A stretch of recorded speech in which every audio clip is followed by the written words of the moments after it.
को मुख्यमंत्री नीतीश कुमार के खिलाफ एक बार फिर विपक्ष ने एक साथ मिलकर हंगामा किया। दरअसल विपक्ष लगातार मांग कर रहा था कि मुख्यमंत्री ने गुरुवार को जिस तरीके से राष्ट्रगान का अपमान किया है उसके बाद उन्हें माफी मांगनी चाहिए थी और पद से इस्तीफा देना चाहिए था। नेता प्रतिपक्ष तेजस्वी यादव हो या फिर आरजेडी के अन्य विधायक, तमाम लोगों ने इस मामले को लेकर सदन के बाहर और सदन के अंदर जबरदस्त हंगामा मचाया। हमला इस कदर हुआ कि उसके बाद विधानसभा अध्यक्ष को विधानसभा की कार्रवाई 2 बजे तक स्थगित करनी पड़ी, लेकिन उसके बावजूद विपक्ष के जो तमाम विधायक थे वो अपनी मांग पर अड़े रहे थे। वहीं दूसरी तरफ विधान परिषद में आज एक बार फिर राबड़ी देवी भड़क उठी। राबड़ी देवी ने कहा कि नीतीश कुमार का दिमाग खराब हो चुका है और उसके बाद उनके बेटे को अब ताजपोशी होनी चाहिए, यानी कि निशांत को सत्ता संभालनी चाहिए। फिलहाल इस पूरे मामले को लेकर जहां एक तरफ विपक्ष हमलावर है, वहीं दूसरी तरफ एनडीए के नेता बैक फुट पर खड़े नजर आ रहे हैं। कैमरामैन सनी के साथ अमिताभ ओझा, न्यूज़ 24। दिल्ली में आम आदमी पार्टी की आज पीएसी की बैठक जो है आम आदमी पार्टी के संयोजक अरविंद केजरीवाल के घर पर हुई है। इस बैठक में कई महत्वपूर्ण निर्णय लिए गए हैं। वहीं कई राज्यों के जो प्रभारी है वो बदल दिए गए हैं। जिस तरीके से गोपाल राय दिल्ली के प्रभारी होते थे उनको हटा करके गुजरात का प्रभारी बना दिया गया है। वहीं मनीष सिसोदिया को पंजाब की जिम्मेदारी दी गई है। संदीप पाठक जो है उनको भी अहम भूमिका में रखा गया है। जिस तरीके से संदीप पाठक राष्ट्रीय पार्टी के महासचिव हैं, उनको छत्तीसगढ़ के अलावा पार्टी की कई अहम जिम्मेदारियां दी गई हैं। वहीं दिल्ली में सौरभ भारद्वाज को दिल्ली प्रदेश का अध्यक्ष बनाया गया है। जिस तरीके से पंजाब और कई राज्यों में चुनाव गुजरात में होने हैं, उनको लेकर के आम आदमी पार्टी भी पीएसी की बैठक में जो रणनीति है वो बनती हुई दिखाई दी है। दरअसल में इन राज्यों में जो चुनाव होने हैं उसके लिए आम आदमी पार्टी पूरी तरीके से कमर कस रही है कि जिस तरीके से दिल्ली में आम आदमी पार्टी की हार हुई है, लेकिन अब बाकी राज्यों में आम आदमी पार्टी अपनी जगह बना सके। कैमरा पर्सन हरविंदर सिंह ढिल्लन के साथ में यूसुफ, न्यूज़ 24 दिल्ली। पंजाब विधानसभा का बजट सेशन शुरू हो चुका है और यही कारण है कि क्योंकि कांग्रेस मुख्य विपक्षी पार्टी भी है और कांग्रेस के तेवर इस बजट सेशन में तीखे दिखाई दे रहे हैं और यही कारण है कि प्रताप सिंह बाजवा अपने साथी विधायकों के साथ जैसे ही विधानसभा में पहुंचे तभी उन्होंने किसानों के ऊपर या किसानों की हिरासत को लेके राज्य सरकार को घेरना शुरू कर दिया और उन्होंने अपने हाथों में तख्तियां तक उठाई हुई थी। और यही कारण है कि विधानसभा के अंदर ही गवर्नर का आज भाषण भी था, लेकिन कांग्रेस ने उसका बाइकाट कर दिया कि इसमें सुनने के लिए कुछ भी नहीं है, सिर्फ झूठ का पलंदा ही है। और इसी के साथ साथ उधर प्रदेश कांग्रेस द्वारा भी महिलाओं को 1000 रुपये देने का मामला पूरी तरह से गरमाया हुआ था और कांग्रेस ने आज महिलाओं को 1000 रुपये देने के चलते ही विधानसभा के घेराव का प्रोग्राम भी बनाया हुआ था। विशाल इंग्लिश, न्यूज़ 24, चंडीगढ़। यूपी के मुख्यमंत्री योगी आदित्यनाथ बोले अब यूपी में उपद्रव नहीं उत्सव मनाए जा रहे हैं। जिसने राम पर लिखा वो महान हुआ। अयोध्या पहुंचे सीएम योगी आदित्यनाथ ने कहा कि यूपी में अब उपद्रव नहीं उत्सव मनाए जा रहे हैं। जिसने राम पर लिखा वो महान हुआ। अयोध्या सनातन धर्म की आधार भूमि है। सनातन काल से ही सनातन धर्म की प्रेरणा स्थली रही है। इस दौरान भाजपा के नेताओं और गोसाईगंज से सपा के बागी विधायक ने योगी आदित्यनाथ का स्वागत किया। इसके बाद सीएम सीधे हनुमानगढ़ी मंदिर पहुंचे। पूजा अर्चना के बाद रामलला मंदिर पहुंचे और रामलला के दर्शन किए। करीब 20 मिनट तक निर्माण कार्यों का जायजा लिया। इसके बाद मुख्यमंत्री कला और साहित्य महोत्सव पहुंचे। यहाँ युवा उद्यमी योजना के तहत लोन वितरित किए। लगे स्टॉल का निरीक्षण किया। कहा पिछले 8 वर्षों में उत्तर प्रदेश ने अपनी अर्थव्यवस्था को तेजी से आगे बढ़ाया है। 8 साल पहले हमारी अर्थव्यवस्था 12,75,000 करोड़ रुपए, आज वही बढ़ के 27,51,000 करोड़ हो गई है। प्रति व्यक्ति आय 43,000 से बढ़कर 1 लाख रुपए हो गई है। वहीं इसके आगे मुख्यमंत्री योगी आदित्यनाथ ने कहा कि आस्था भी आजीविका का माध्यम बन सकती है। दृढ़ इच्छा शक्ति मजबूत हो तो अवसर की कमी नहीं है। कैमरा पर्सन मिंटू सिंह के साथ मनोज पांडे, लखनऊ, न्यूज़ 24। बिहार विधानसभा चुनाव से पहले उत्तर प्रदेश में बीजेपी प्रवासी बिहारी मतदाताओं को रिझाने के लिए स्नेह मिलन का आयोजन करेगी। दरअसल उत्तर प्रदेश में बड़ी संख्या में बिहार के लोग रहते हैं। ऐसे में बिहार विधानसभा चुनाव से पहले बीजेपी प्रदेश के जिन जनपदों में प्रवासी बिहारी ज्यादा रहते हैं वहां स्नेह मिलन आयोजित करेगी। इसके लिए प्रदेश के 6 जनपदों लखनऊ, बनारस, गोरखपुर, कुशीनगर, नोएडा और गाजियाबाद में बिहार दिवस का आयोजन किया जाएगा। खास बात ये भी है कि इस आयोजन में बिहार के पारंपरिक व्यंजन परोसे जाएंगे और एनडीए सरकार की उपलब्धियां भी गिनाई जाएंगी। इस आयोजन में बिहार के लोगों को ही बुलाया जाएगा। जानकारी के मुताबिक हर आयोजन में 500 से लेकर 1000 लोगों को बुलाने की योजना है। यही नहीं, बीजेपी के नेता प्रदेश में रहने वाले बिहारी प्रबुद्धजनों के घर जाकर चाय पर चर्चा भी करेंगे। कैमरा पर्सन मिंटू सिंह के साथ अशोक तिवारी, लखनऊ, न्यूज 24। महाराष्ट्र में लाडली बहन योजना का असर अन्य विभागों में भी देखने को मिल रहा है। जानकारी के मुताबिक लाडली बहन योजना की वजह से किसानों का फंड भी रोक दिया गया है। इसके पहले राज्य के वित्त विभाग पर समाज कल्याण और आदिवासी विभाग का फंड लाडली बहन योजना की ओर मोड़ने का आरोप लगा था। अब जो जानकारी मिली है उसके मुताबिक किसानों के लिए आवंटित निधि को भी लाडली बहन योजना के लिए डाइवर्ट किया गया है। ऐसे में आरोप लग रहे हैं कि आत्महत्या करने वाले किसानों के परिवार को मिलने वाली मदद भी रुक जाएगी। गौरतलब है कि विधानसभा चुनाव से पहले राज्य सरकार ने मुख्यमंत्री लाडली बहन योजना की घोषणा जो है वो की थी। इस योजना के लिए अन्य मंत्रालय यानी कि अन्य विभागों का फंड जो है वो लाडली बहन योजना की ओर डाइवर्ट किया गया था। इस बार के बजट में लाडली बहन योजना के लिए 36,000 करोड़ रुपए का प्रावधान जो है वो किया गया है। कैमरामैन विनोद सिंह के साथ राहुल पांडे, न्यूज 24, मुंबई। सोमवार को नागपुर में हिंसा के बाद आज पहली बार जुम्मे की नमाज थी। इसको देखते हुए पूरे नागपुर शहर में भारी पुलिस बंदोबस्त किया गया है। खास तौर पर मस्जिदों के आसपास भारी पुलिस बंदोबस्त है। इसके अलावा नागपुर के कई इलाकों से कर्फ्यू हटा लिया गया है। कुछ जगहों पर कर्फ्यू में ढील दी गई है, लेकिन अभी भी मोमिनपुरा सहित 3-4 ऐसे इलाके हैं जैसे कस्बा पेट, इन इलाकों में अभी भी कर्फ्यू जारी है।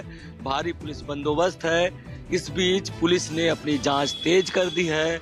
करीब 100 लोगों को इस मामले में अब तक गिरफ्तार किया गया है, जिसमें 11 नाबालिग हैं। इसके अलावा 6 लोगों पर देशद्रोह का केस दर्ज किया गया है। मामले में एनआईए की भी एंट्री हो चुकी है। एनआईए आसपास के सीसीटीवी खंगाल रही है, साथ ही सोशल मीडिया अकाउंट खंगाल रही है कि किसने ये दंगा भड़काया। इसके अलावा ये भी देखा जा रहा है कि जिन लोगों ने उत्पात मचाया उस रात, वो लोग जो घटना हुई थी उससे पहले एक चौक पर इकट्ठा हुए थे। उस सीसीटीवी को भी खंगाला जा रहा है। अंचल के साथ इंद्रजीत सिंह, न्यूज 24, मुंबई। मणिपुर में हिंसा कैसे रोका जाए, इसको लेकर प्रशासन पूरी तरह से तैयारी कर रही है। प्रशासन वहां पे सभी जगहों पे चप्पे चप्पे पे निगाह रखा है। सीआरपीएफ के जवानों की भी तैनाती किया गया कि मणिपुर में शांति बहाल किया जाए। लोग डरे सहमे यहाँ पे राहत शिविर में रह रहे हैं। राहत शिविर में लोगों को खाने पीने की व्यवस्था किया गया है। उन्हें मेडिसिन चिकित्सा की पूरी तरह से व्यवस्था किया गया है। इन सब को देखते हुए सुप्रीम कोर्ट के 6 जजों की टीम 22 तारीख को यानी कल मणिपुर के यहाँ पे उन राहत शिविरों में जाएगी। जो लोग राहत शिविर में रह रहे हैं उनके रख रखाव कैसा है, इन सब चीजों पे निगाह रखेगी।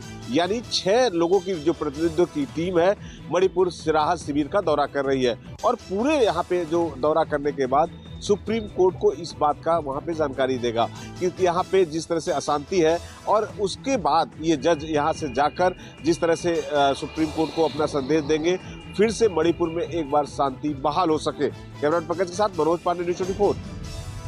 दिल्ली के अलग अलग इलाकों में कुछ इस तरह की वैन सब आपको नजर आएंगी। मेरे पीछे आप देख सकते हैं ये मोबाइल डेंटल वैन है और आज 6 वैन का उद्घाटन जो है वो दिल्ली के स्वास्थ्य मंत्री पंकज सिंह करने वाले हैं। दिल्ली वालों के लिए एक बड़ी सौगात आज दिल्ली का स्वास्थ्य मंत्रालय जो है वो देने वाला है, जिसमें देख सकते हैं आप इस वक्त हम मोबाइल डेंटल वैन में मौजूद हैं और ये डेंटल वैन आपके घर के आसपास जो है वो आ सकती है। शुरुआती दौर में ये जो झुग्गी या जेजे क्लस्टर है वहां पर मौजूद रहेगी और 6 वैन्स जो है उनका आज उद्घाटन किया जा रहा है। यानी कि झुग्गी और जेजे क्लस्टर के लिए एक बड़ी सौगात आज दिल्ली के स्वास्थ्य मंत्रालय ने दी। कैमरामैन विजय के साथ दिव्या अग्रवाल, दिल्ली, न्यूज 24। राजस्थान की भजनलाल सरकार आज विधानसभा में लोकतंत्र सेनानी सम्मान विधेयक 2024 को चर्चा के बाद पारित कराने वाली है।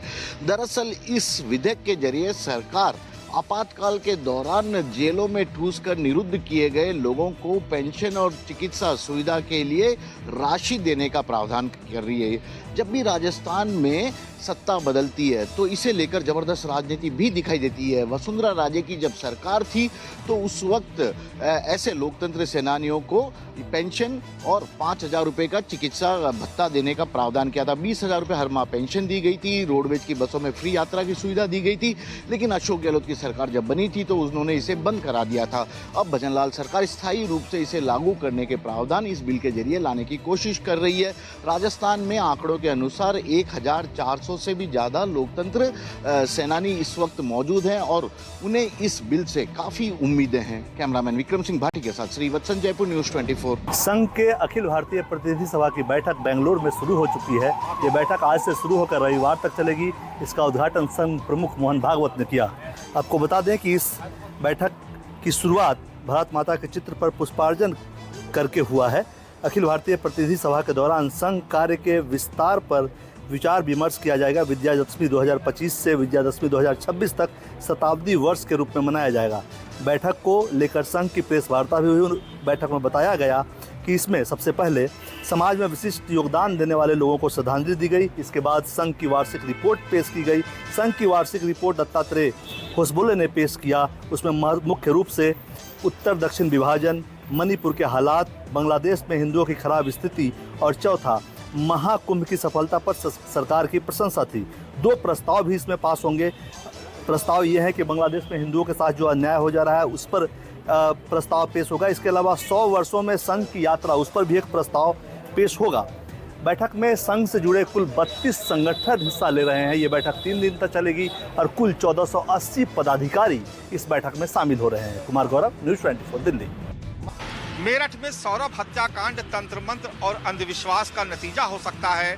पुलिस को साहिल के कमरे से ऐसे साक्ष्य मिले हैं जिसको देखकर सबके होश उड़ गए। मेरठ में मर्चेंट नेवी अफसर सौरभ को 4 टुकड़ों में काट देने वाले साहिल की तंत्र मंत्र में दिलचस्पी थी।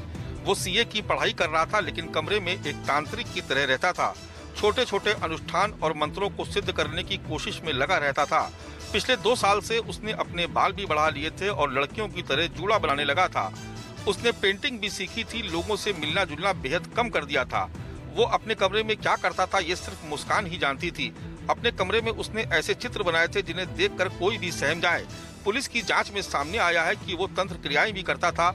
माना जा रहा है कि वह कोई बड़ी सिद्धि पाना चाहता था, इसलिए सौरभ का सिर और कटे हुए हाथ को लेकर वो अपने कमरे में आया था। पुलिस की जांच के मुताबिक साहिल ने ही मुस्कान से कहा था कि तुम्हें सौरभ का वध करना होगा और तभी हम दोनों एक साथ रह सकते हैं। कैमरा पर्सन धर्मेंद्र कुमार साहू के साथ मानस श्रीवास्तव, न्यूज़ 24। फीट ऊपर खंभे पर लटकाया गया गुड़ अगर खा लिया तो मिलेगी मनचाही दुल्हन। दाहोद के गौड़ गधेड़ा मेले की यह है परंपरा, जिसे स्वयंवर भी कहते हैं। गौड़ गधेड़ा मेलो दाहोद जिले के आदिवासी क्षेत्र गरमाड़ा तालुका के चीतावाड़ा गांव के एक सार्वजनिक मैदान के होली के 5वें, 7वें या 12वें दिन लगता है। आसपास के क्षेत्रों और अन्य समुदायों के हजारों लोग बड़े उत्साह के साथ इस मेले में भाग लेते हैं। इस मेले में सीमल के तने का एक 30 फीट चिकना खंभा खड़ा किया जाता है, जिसके सिर पर गुड़ की पोटली बांधी जाती है। इस पेड़ के तने के चारों ओर आदिवासी समाज की कुंवारी कन्याएं पारंपरिक लोकगीत गाते हुए ढोल की तार पर नृत्य करती हैं। उनके हाथों में हरी नेत्र की छड़ी होती है और वे तने के चारों ओर घूमती रहती है ताकि कोई युवक उस गुड़ की पोटली लेने के लिए ऊपर न चढ़ सके। यदि कोई युवक पोटली लेने के लिए तने पर चढ़ने का प्रयास करता है तो कन्याएं छड़ी से मारकर उसे नीचे गिराने की कोशिश करती हैं। कई बार युवकों की गधे की तरह पिटाई भी होती है। बावजूद इसके अगर युवक 30 फीट ऊपर टंगा झंडा लेकर या गुड़ खाकर आए तो लड़कियों की भीड़ में से उसे अपनी पसंदीदा दुल्हन चुनने का हक होता है। ऐतिहासिक महत्व रखने वाला और प्राचीन काल की स्वयंवर प्रथा को उजागर करने वाला ये विश्व प्रसिद्ध गौड़ गधेड़ा मेला दाहोद जिले की अनूठी पहचान बन चुका है। ये पारंपरिक मेला आज भी अपनी संस्कृति को बनाए रखने के लिए आयोजित किया जाता है। Cameraman Ahmedabad, news 24।